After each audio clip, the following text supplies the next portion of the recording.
introduce you to Back to the Future. Dice through time. Ba-na-na-na-na-na-na-na-na. It's designed by Chris Leader, Kevin Rogers, and Ken Franklin, and published by Ravensburger.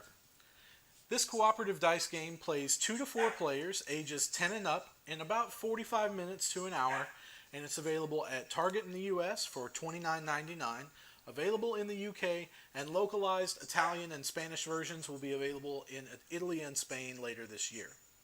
Great Scott! Biff has stolen the DeLorean and went on a joyride, disrupting events and scattering items through space and time.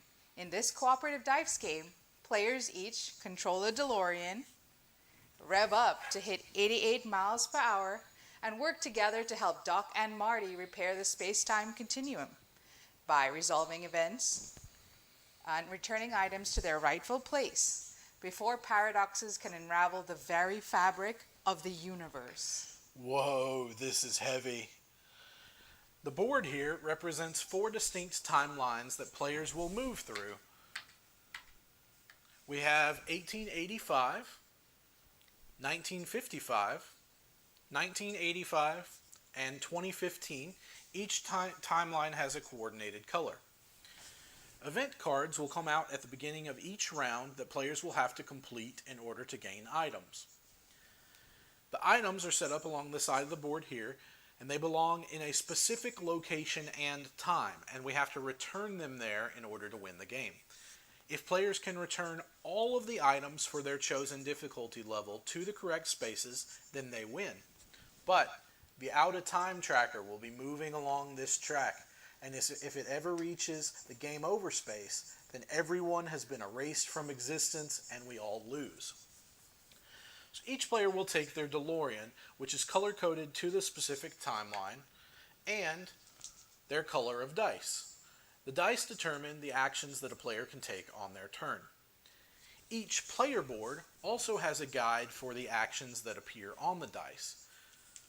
Biff is going to be at work in each timeline trying to prevent players from completing the event and returning items to their proper timeline by blocking our spaces. Now, each round there are 6 steps to perform. The first step is to draw event cards. You have to complete these events in order to gain the items and repair the timeline. In a 2-player game, we use 3 events per round, but with more players, the number of events then go up. So first, you resolve these one at a time in order. So we're going to resolve. Doc introduces the DeLorean time machine to Marty. It takes place at the Twin Pines Mall in 1985, and it needs a Doc Brown's head symbol in order to resolve. We'll go over that in just a little bit. We're going to place this one on the Twin Pines Mall. The second event we discovered is lightning strikes the clock tower at 10:04 p.m. It takes place at the clock tower in 1955, needs a lightning bolt symbol, but also has a special chicken symbol in the top right of the card. Nobody calls me chicken. Thanks, Biff. What that chicken symbol means is that Biff is going to move to that space to block us from completing that event. So on the board, Biff has a starting location in each timeline, but when a chicken symbol is flipped, that Biff for that year will move to that location. The third event we have is Marty Buys the Sports Almanac. It takes place at Blast from the Past in 2015, and it needs an arrow symbol in order to resolve. So to begin the round, after drawing the event cards, we're going to simultaneously roll our dice, and then the first player will begin taking their actions. The first player is the player who has traveled furthest through time, aka the oldest, so that's going to be me. So I'm going to take the first player marker. Now I have rolled a flux capacitor symbol, a fist symbol, a lightning bolt symbol, and a wrench symbol. These will allow me to take actions.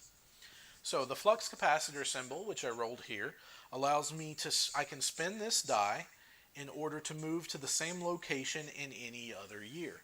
So I'm currently at the clock tower in 1955. I could spin that flux capacitor to move to the clock tower in 1985, 1885, or 2015. However, if you run into another player that is playing and you land on their space, that can create paradoxes, and we'll go over that later. That's bad news. So I'm staying there at the clock tower for now, and it looks like I have just enough to complete that event. So I'm going to spend my punch symbol to bop Biff on the nose and tell him to make like a tree and get out of here. And I can move him to anywhere else in that year. So I'm just going to move him back over here to where he starts. Then I'm going to use my lightning bolt symbol. The lightning bolt symbol normally allows you that you can spin that to re-roll any unspent dice of your choice. I got a pretty good roll that turn, so I'm going to spin that lightning bolt symbol in order to complete this event. So again, the symbols up in the top left of the corner are what you need to complete. I have a lightning bolt symbol, so I'm spinning that. When you complete an event, you get to draw an item card from that year. If there are any paradox tokens on that location, you can remove them as well. So I'm going to draw an event from an item from 1955, and that item is the treated logs. The treated logs have to be returned to the train bridge in 1885. So I'm going to place that down here on my board. Each player can only have 2 items at a time. But in order to return those items, I will have to visit the train bridge in 1885. We'll go over that a little bit more when I'm able to do that. You also earn an Einstein token. That's correct. Einstein's a good boy. He brought us a arrow symbol to use. That's not right. You only earn Einstein tokens when we return items. Oh, my bad. I messed up. No worries. So I still have 2 tokens to use. I can use the wrench as a wild to spend on any event. It doesn't look like I'll be able to make it to another event. But I'm going to go ahead and try to work on going to that train bridge to return this item. So I'm going to spin this flux capacitor symbol in order to move to the clock tower in 1885. And then I'm going to do a special action that is called rippling a die. So when you ripple a die, you place the die, and don't change its face, on your space. And then anyone who lands on that location or on that location in a future year can spin that die as if they had rolled it. So that's going to be the end of my turn, and I'm going to pass to Melissa so she can try and complete some events on her turn. Okay, so I rolled 2 dock tokens as well as 2 wrenches. And the dock token lets you remove any 2 paradox tokens from the board. We don't have any paradox tokens yet. And the wrench lets you spend to use as any 1 icon on an event. So you can also use any single die to move to an adjacent location of the same year. So I'm going to spend my wrench as an any die to move to blast from the blast. And then you can also use Mr. Fusion to convert 2 matching die to any result. So I will convert that to an arrow so that I can complete this event. So Melissa has completed the Buy the Sports Almanac event. So we'll discard those that we've completed. And so she will earn an item from 2015. And she found the Clock Tower Flyer. That one has to be returned to the Clock Tower in 1985. So each space actually shows in the bottom right a tiny picture of the items that have to be returned there, so it makes it a little easier. Then you can also see the picture on the space instead of just reading the card. Okay. So Melissa's got one die left. And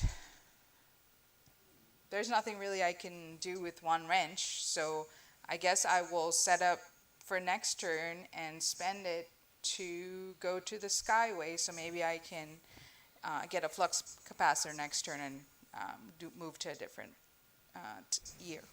Sounds good. So after we've all completed our turns, we have to advance the out of time marker. The way to do that is that you check to see which year has the most locations covered by events. Because we were able to complete 2 events, we have 1 year that still has an event. That would be 1985. So you count the locations that are covered and you advance the out of time marker by that space. So for us, that's going to be 1. If there were any paradox tokens on the board, it will advance the out of time token an additional space if that is the year containing the paradox tokens. But we'll go over that a little bit more when that happens. So the next thing that we do is add paradox tokens. So because this event has been on the board for more than 1 round, we add a paradox token. Now, there are multiple spaces for multiple events at each location. You can have up to 3 events. So it could cause more paradoxes or be harder to complete. But for right now, we just have 1, so we're just going to add that paradox token to that space. So then we pass the first player marker.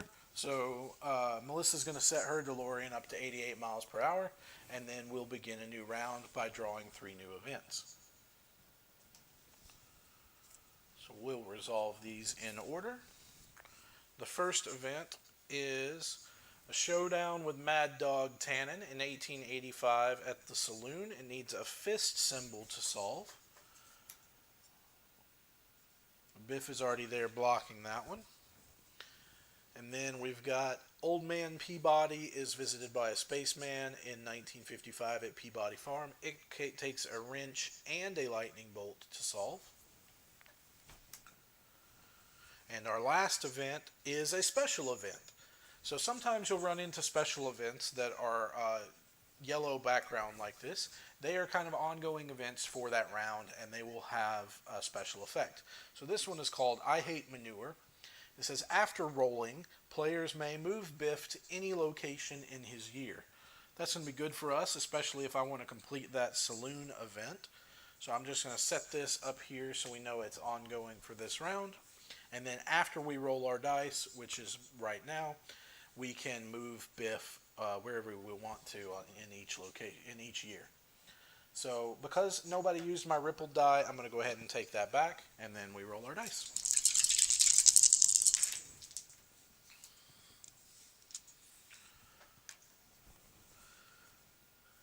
And then, because Melissa now has the first player marker, she'll be starting the actions phase. Okay.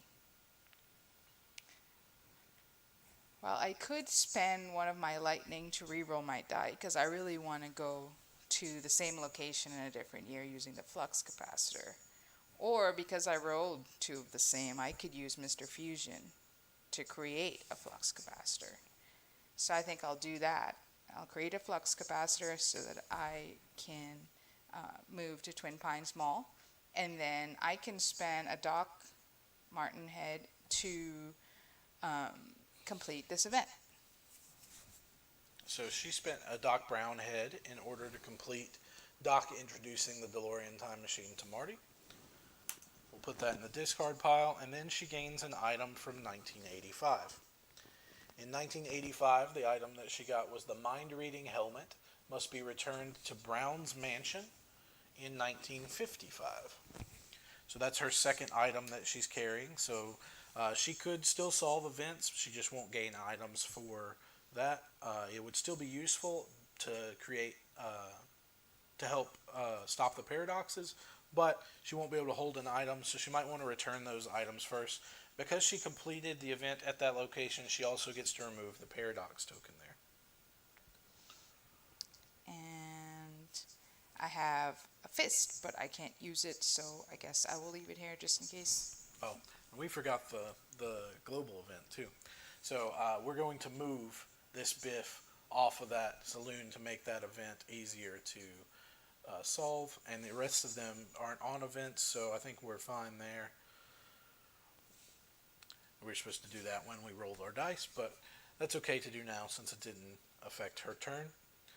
So is that the end of your turn? Yep. Okay. So now it is my turn. I'm going to... I rolled 2 flux capacitors, a lightning bolt, and a wrench. I'm going to spend my lightning bolt to move as... I'm going to spend it as spending any die to move to an adjacent location. Then I'm going to spin the wrench to use as any one icon on an event card. My wrench is going to substitute as the fist on the Showdown with Mad Dog Tannen card, so I will complete that event. And then because of that, I get an item from 1885. The item that I got was a makeshift skateboard, and it must be returned to the clock tower in 1955.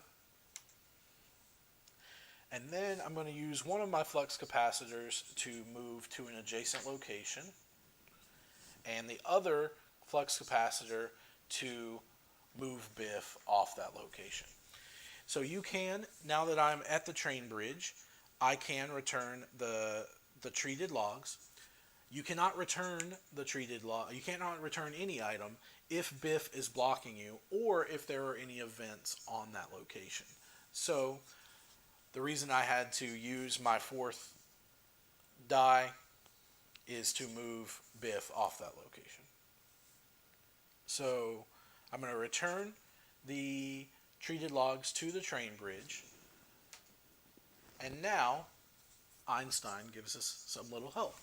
We also, as repairing the timeline as a benefit, we get to move the out of time marker 1 to the left. So Einstein was a good boy. He found us a lightning symbol. So on a future turn, we can use the Einstein token lightning symbol as if we had rolled it on our die as to use the action or to resolve an event. So that might be useful here on Peabody's farm because we need a wrench and a lightning bolt to solve that one. So that's the end of my turn. And so now we're going to advance the out of time marker. We still only have one event that we haven't completed. So the out of time marker is going to advance 1 space for 1955. And then we'll place a paradox token at Peabody's farm because that is staying there. And then we'll pass the first player marker and we'll draw 3 more events. This is going to start round 3. So in order, we've got Marty and Jennifer take a walk. It takes place at the clock tower in 1985. We need a Doc Brown's head symbol to resolve, and this one does have a chicken symbol, so Biff is going to move there and try to block us.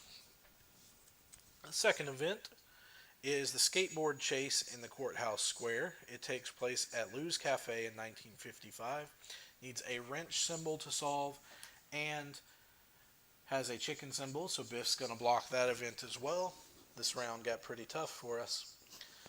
Third event is Marty buys the Sports Almanac at Blast from the Past in 2015. It needs a lightning bolt symbol and a fist to resolve. So then we're going to roll our dice.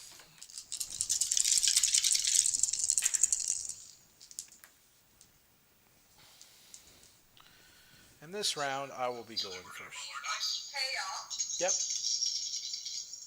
Can you hear me? Yep. Melissa? Oh, sorry, I have to unmute. This round I will be delivering.